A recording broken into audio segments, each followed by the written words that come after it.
Comme du sirop, le podcast du créateur d'idées qui te parle design et communication.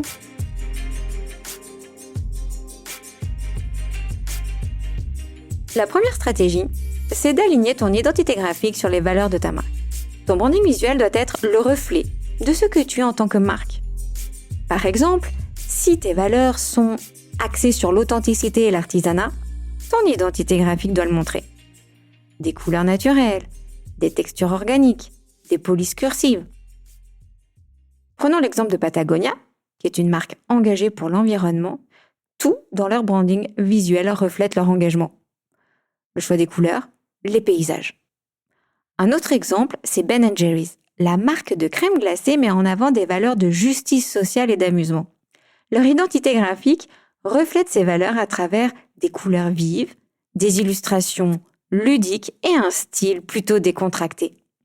Que ce soit sur leur peau, leur publicité ou leur publication en ligne, on retrouve cette touche légère et inclusive. Quand tu alignes ton identité graphique sur tes valeurs, tu crées un message clair et authentique qui parle à ton audience. La deuxième stratégie, c'est la cohérence. Pour qu'une marque soit mémorable, elle doit être reconnaissable, peu importe le canal où on la trouve. Cela veut dire que ton branding visuel doit être cohérent partout. Sur tes réseaux sociaux, sur ton site web, dans tes publicités print et même sur les emballages. Pense à Nike.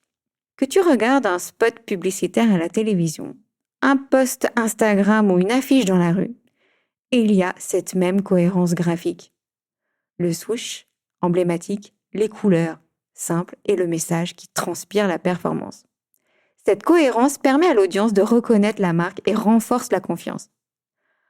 Un autre exemple, c'est celui de Starbucks. Leur identité visuelle est cohérente partout. Le logo emblématique de la sirène, les couleurs vertes et blanches, l'esthétique qui inspire le confort et la communauté. Que tu sois dans un Starbucks à Paris, à New York ou à Tokyo, l'expérience visuelle est la même. Le ton est chaleureux et accueillant, ce qui renforce l'identité d'un lieu où l'on peut se détendre. Cette continuité visuelle permet à Starbucks de créer une reconnaissance mondiale et de renforcer ce côté réconfort universel.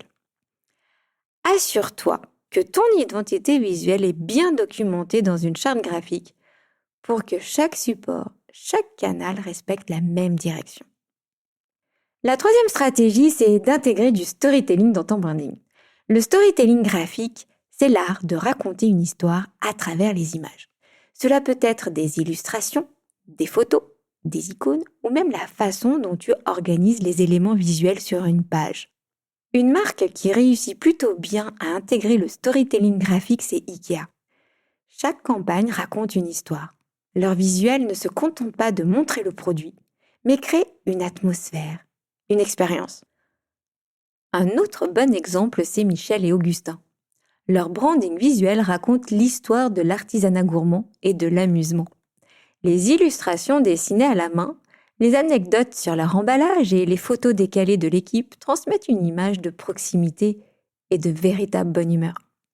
Cette approche rend la marque plus humaine et accessible tout en créant un véritable lien émotionnel avec les consommateurs. Toi aussi, pense à ce que tu veux raconter à travers ton branding.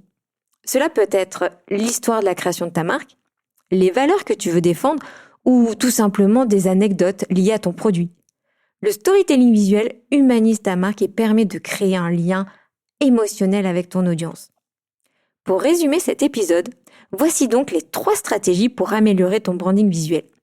Aligne ton identité graphique sur les valeurs de ta marque. Sois cohérent sur tous les canaux et pense à intégrer du storytelling graphique. En appliquant ces 3 stratégies, tu rendras ta marque bien plus reconnaissable, plus authentique et tu vas créer un lien fort avec ton audience. Ce sont des détails qui, mis bout à bout, font une grande différence. Merci d'avoir écouté cet épisode comme du sirop. J'espère que ces conseils te seront utiles et que tu pourras les appliquer pour renforcer ton branding. Souviens-toi, un bon branding, c'est celui qui parle à ton audience. À très bientôt pour un nouvel épisode.